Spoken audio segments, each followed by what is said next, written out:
Hey, what's up, everyone? It's Sam Stewart here with the present tense, bringing you a special episode this summer. Today, we're talking with Kylie Swanick. She is one of the coolest people you'll ever meet. She's a surfer, artist, snowboarder, skateboarder, and she's doing a lot of great things, helping kids surf this summer, but also trying to push the sport of surfing for young girls all over the place. Kylie, thanks for joining me on the show today. Yeah, I'm honored. Thanks for having me. Yeah, I'm really excited to get to talk to you. And, one thing that I want to ask you right off the bat is, you are working with the WB Surf Camp this summer, like I mentioned. What has been your favorite part of working with these kids and teaching them to surf this summer? Yeah, so my favorite part, definitely about working this camp, is being out in the water every day with all these kids. And, no wave, no kid is the same. And the weather conditions are never the same every day. And you're facing new challenges, getting kids on waves. And that's just my favorite part, being able to be out there and living every day, living through the waves. Yeah. Living every day in the present tense? Yeah. Yeah, that's dope. And, one thing that I also mentioned that we've talked about a lot is, trying to get more girls into the sport of surfing. Mm-hmm. What do you think the biggest key is for, trying to spread the sport of surfing so that everyone can enjoy it? We've talked about it, how we can make the sport more inclusive, how we can spread it.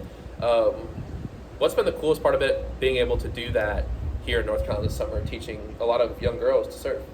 So the best part about that, teaching young girls how to surf, is, a lot of girls, there's definitely, you get the campers that are very shy or like insecure and they're scared for their first time, and you get that a lot. And being the position that I'm in, you got to be like a good role model and supportive, and it's lessons that I've overcome the hard way in my journey. And you get to teach them that it's good to have fun. It's good to be out there and be silly with your friends, and that's just the best way to do it.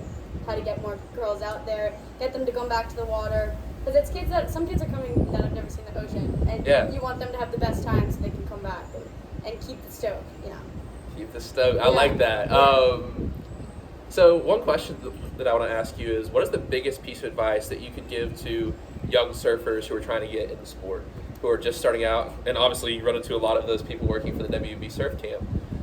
What is the biggest piece of advice to someone that you can give to someone who's just hopping in the water for the first time? Right, so kids that are wanting to get into surfing more and they're getting in the water for the first couple times, my biggest piece of advice is, don't lose that confidence if you get knocked down a couple times. Everyone starts as a kook and you end as a kook. That's how it goes. Like, don't worry about it. Just keep having fun and support your friends. Yeah, no, that's awesome. Yeah. And for you, how did you get into surfing? You're from the Philadelphia area, and a lot of people don't even know there's surfing up there. So how did you get into surfing specifically? Obviously do a lot of other activities as well, which we'll talk about, but how did you get into surfing?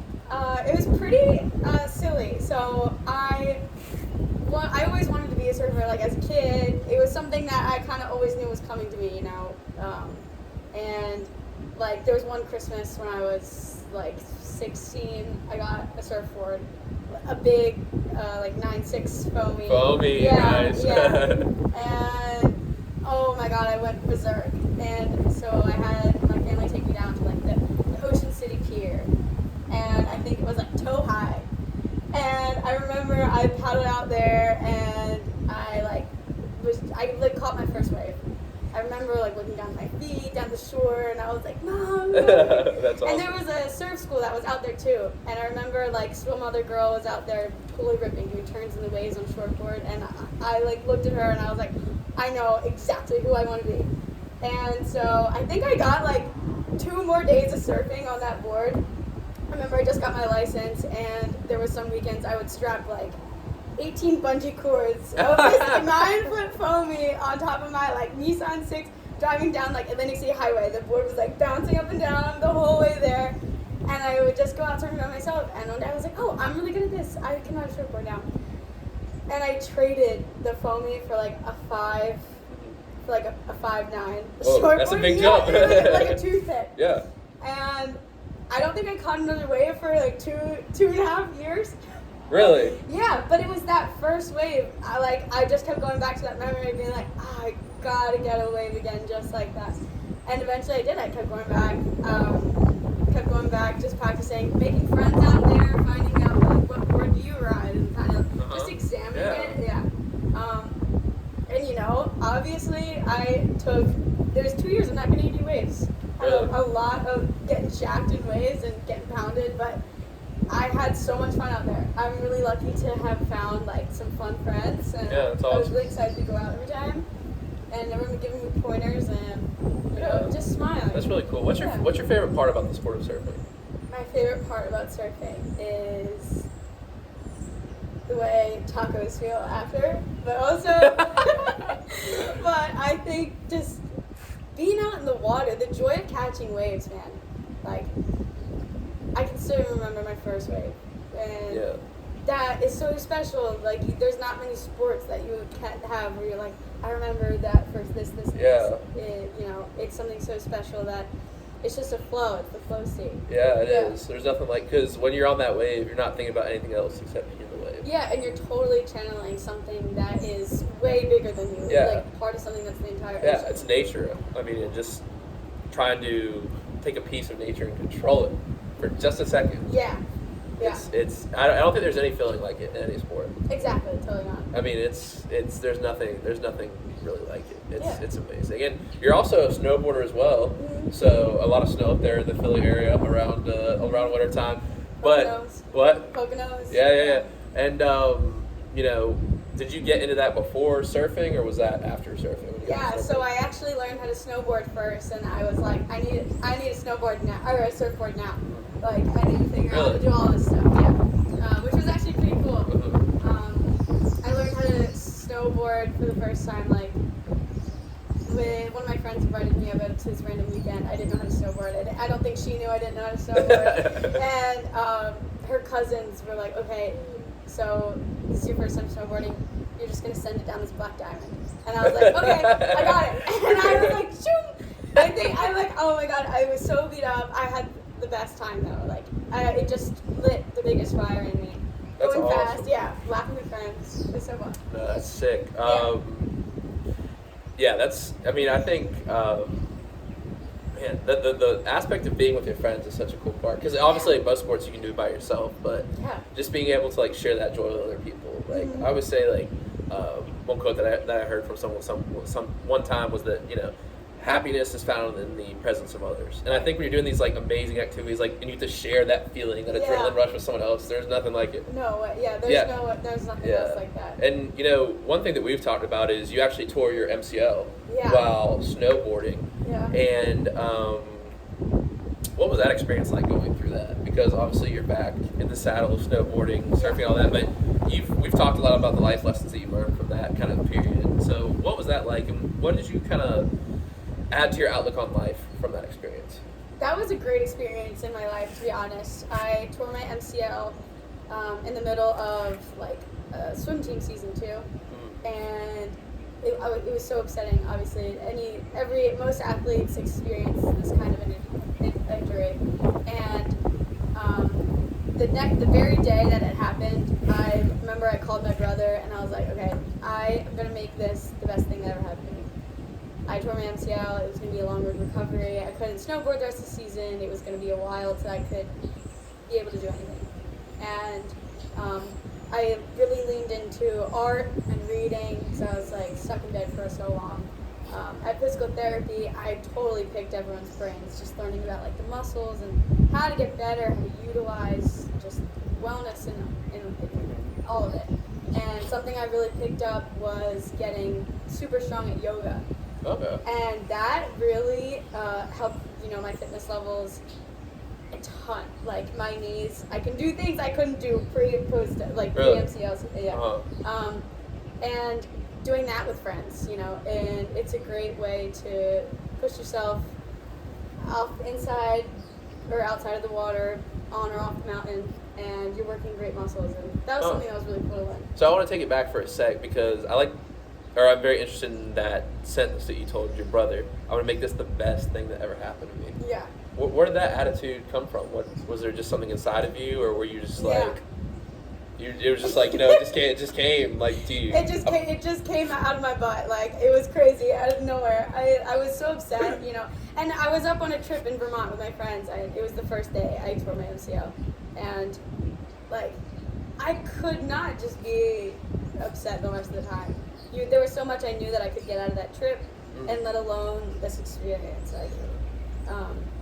And what use would it be if I made matters worse and was like sad about it? That's a great point. That's a really interesting point. So why not make it the best thing that ever happened to you? And that's a great mindset that I want to take in like every little turn of my life. Yeah.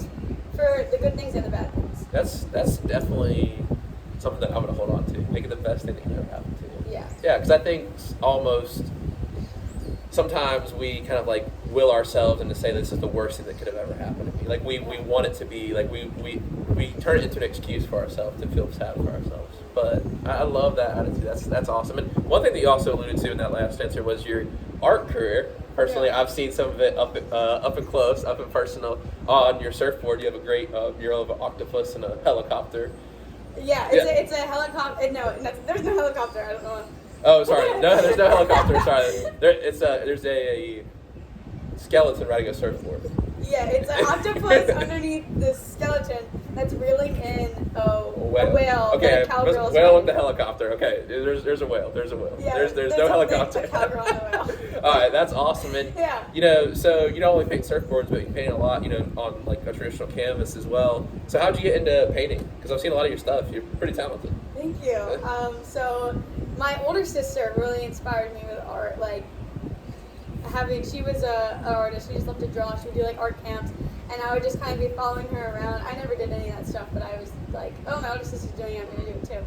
And I did a couple projects when I was younger, and my parents would be like, that's kind of really a lot better than her stuff. And that was like a major boost, and I just ran with it. And in high school, I had a great art teacher, and that really helped me out a lot. A lot of my murals that I've ended up doing, I would be emailing my high school teacher, and I'm like, does this look good? Does this look Really? good? Yeah, and she's like, Kylie, you know exactly what you need to do. Like, you don't need to be emailing me anymore. So yeah, art's been a big part of my life, and I'm lucky to have had great teachers. That's something that's come to me as a blessing. What do you think makes a good teacher?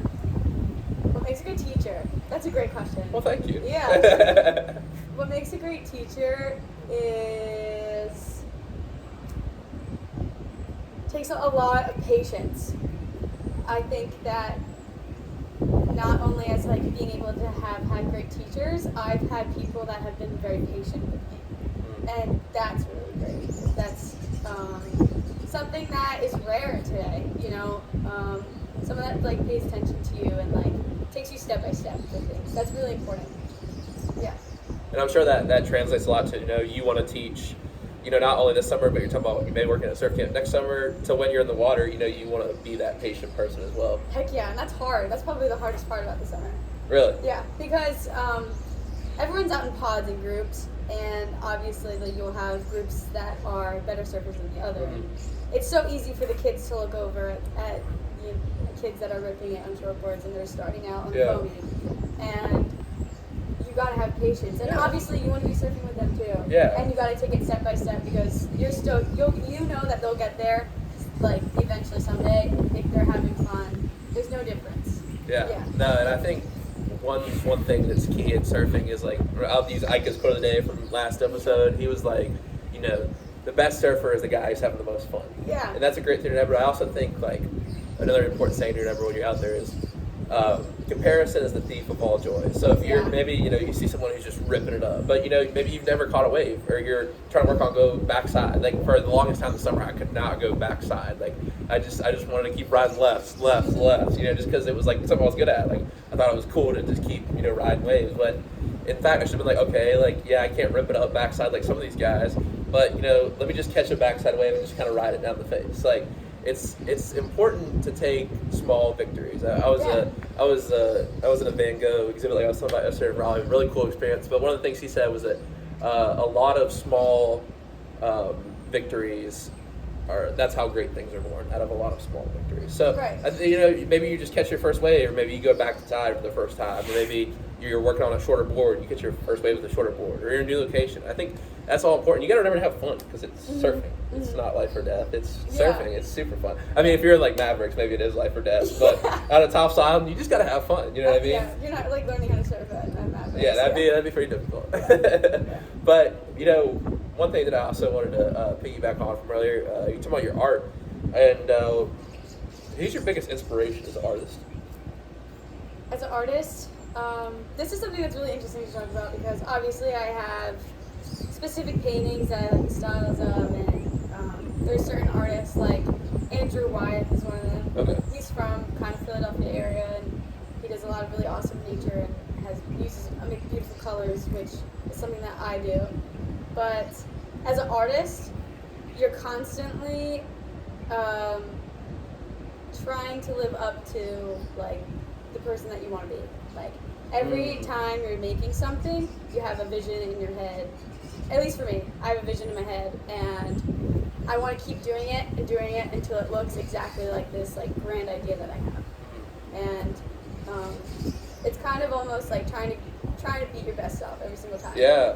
Yeah. I think, and that's the cool thing that's like art. Obviously, I write, surfing. It's like you're really competing against yourself. Yeah. You're really trying to bring the best. Like I was up like writing so late last night. I was just trying to, because you have this idea of what you want to get, and you're trying to flesh it out. Yeah. Constantly trying to flesh it. Like you can see the perfect wave, and you're trying to compete against yourself to get better. And that's the cool part of surfing, writing art. That's why I believe like surfing's an art. You know. It is. It's truly an art. Yeah.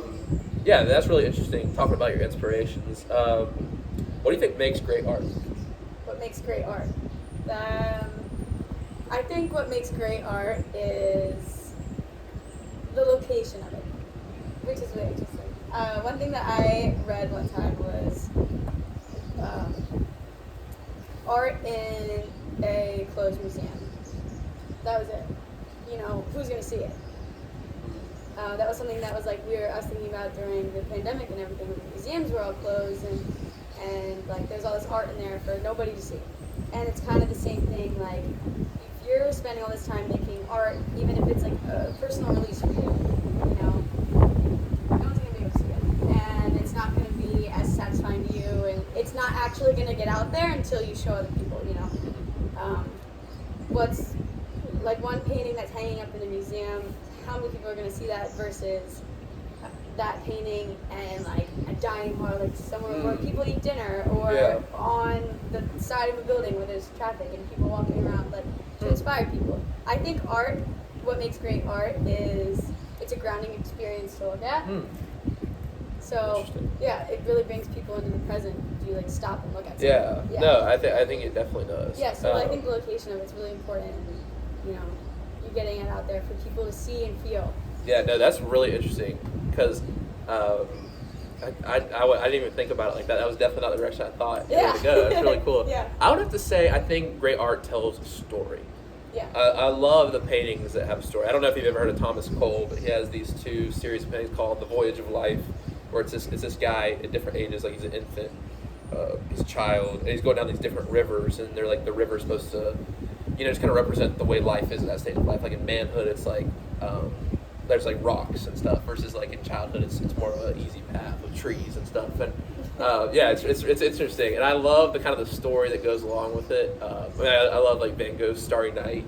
Like he's in the mental hospital drawing that world famous painting, and it's interesting because it captures how we thought the stars were brighter than the lights below, and that was his state of mind at the time. So I think just looking at the story behind art is super, super interesting.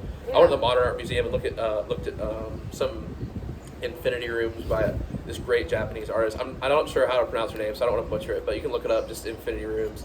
And she had a lot of epilepsy and hallucinations early in her life, and she took this and turned it into art. Van Gogh obviously had some mental health problems, and he turned it into art. And I think that the cool part of it is like telling that story through something that's so beautiful.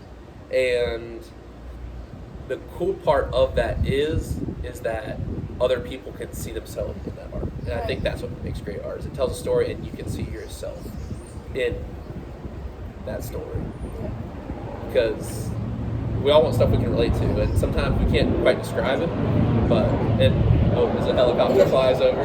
But yeah, I think that art, like, it's cool how art and surfing are really similar to me. Because even in that same way, how every art, like, you think great art tells stories, and it's for you to relate to.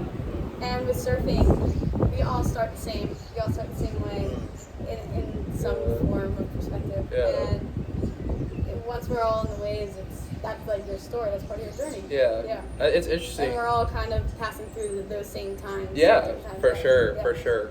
Yeah, and it makes me, honestly, I'm just thinking about what you just said about the location. It's like, you know, who gets to see your art? I mean, Van Gogh, like, he only sold one piece of art during his entire life. Yeah. And, like, you know, who gets to, you know, maybe you write a book and something that no one reads till hundreds of years later. Like, it's just interesting to think about, you know, the stories we tell. And yeah, I think that's what all great works of art do, is they tell a story. It's just whether that story gets appreciated in that time or not. Yeah. You know what I mean? Yeah, that's why it's so important to, you know, share these experiences. Yeah, definitely. Share your art. Yeah. Okay, if you had to go surfing in one place around the world, obviously you've got big plans. We've talked about it. We both want to go surfing in a lot of cool places. Yeah. But what would that location be for you? If I could hand you $1 million right now. Yeah, like my next stop. Yeah, and I said, Kylie, you can buy a surfing trip to wherever you want. I think I would go to. I think I would actually want to go to somewhere like Byron Bay, like Australia, or something like that. Yeah. I think you would. That's really the other end of the world. It'd be cool to meet those kinds of people. Yeah, because I think the cool part of surfing is, like, you get to meet people who are in that culture there. It's a different culture. There's obviously, I just got back from San Diego. There's a whole big West Coast surf culture, and then it's a lot different than Topsail Island surf culture in Australia. You know, it sounds crazy. That sounds fun. For me, I'd probably have to say, oh man, I don't know. It's tough. I think I'd probably say Tahiti, maybe, just because I could kind of hype me up about it. It sounded really cool and really beautiful there. Maybe Hawaii, because I would love to go to Hawaii sometime and rip it up. You know, I'm sure every surfer would, but oh yeah, definitely. Yeah, rip it up for sure out there. Man, I'm just thinking about all the different places there are. There's so many spots, not enough time. But Kylie, the next question I want to ask you is, what is one trait that it takes to be successful in surfing? To be successful in surfing, I think a trait that you need is perseverance. It definitely gets hard out there. Yeah. And like you get really shacked by a wave. A couple bombs. It's okay to take like a step back, but it's more important that you get back out there. Like you're not failing until you stop trying. You know. Yeah. That's a good saying right there. I think you gotta learn to enjoy the wipeouts. Yeah. You have to learn to enjoy it, learn to enjoy the feeling, which is hard. Like, I'm gonna sit here and say that, but it's easy to get discouraged. You know what I mean? Like, you get slammed against the bottom, or just helicopter in the air, but being able to brush it off. Yeah, for I sure. remember one time I was out with my friends and it was like 10-foot waves. I've never surfed anything over 6 foot. 10 foot, wow, that's crazy. It was like North Jersey in like April. That's gnarly. Yeah, it was a great day. Ben Gravy was there. Really? Yeah. That's great. Shout out Ben Gravy. And I was getting so beat up. I didn't catch a wave that whole session. Really? Yeah, and I got like horribly shacked by this one wave. I was literally like caught underwater for a long time. Really? It was like how it is like the movies, you can hold your breath underwater for so long. And so I like caught my breath, I got up, I walked back onto the beach, and I like sat down. I got beat so hard. I was like, wow, I'm making some right decisions being here right now. Like I could literally probably die if I fell the wrong way or anything. I took some breathers and I was like, there's actually nothing else I would rather be doing than surfing right now. So I'm gonna go back out and that's have dope. some more fun. Yeah. That's awesome. That's a great attitude to have in surfing, because you're gonna get shacked sometimes. Oh yeah. Of course, it's part of it. Yeah. You can't learn if you don't. Yeah. Yeah. No, that's a great answer. I love that. Yeah. And Kylie, what would you say is one trait that you need to possess to be successful in life? To be successful in life. I'm always interested by this question because different people take success in life to mean different things. So I'm interested to hear what you have to say. I think that success comes from like repeated excellence, and it all depends on what you're really caring about and loving. And I think a successful life comes from, you know, helping others feel successful and accomplished in every little moment. And like having like, if you achieve that kind of excellence and you're reaching that, being that kind of a role model in life for other people, I think that is success in all its glory. If other people are really seeing you, like admiring at what you do and what you love, that's success. For sure, I could not agree more. 100%. That's awesome. And Kylie, this has been an awesome interview. I've had a lot of fun, but it's time for the final segment. Of course, my favorite segment. Y'all already know what it is. It's time for the quote of the day. So I'll turn it over to you. So my quote of the day, I was just warned this like about a couple minutes before we started. My quote of the day is going to be, love the life you live, and life will give you the love you seek. Love the life you live, and life will give you the love you seek. Yeah. Wow. That's awesome. That's a great note to end on. I don't even think that needs any explanation. That is a great quote of the day to end on. Kylie, thank you so much for joining the show today. And yeah, this was awesome. Thanks for coming on. Yeah, of course. Yeah. I love being here, talking it out. Yeah. Appreciate it. We got to have you back sometime. Yeah.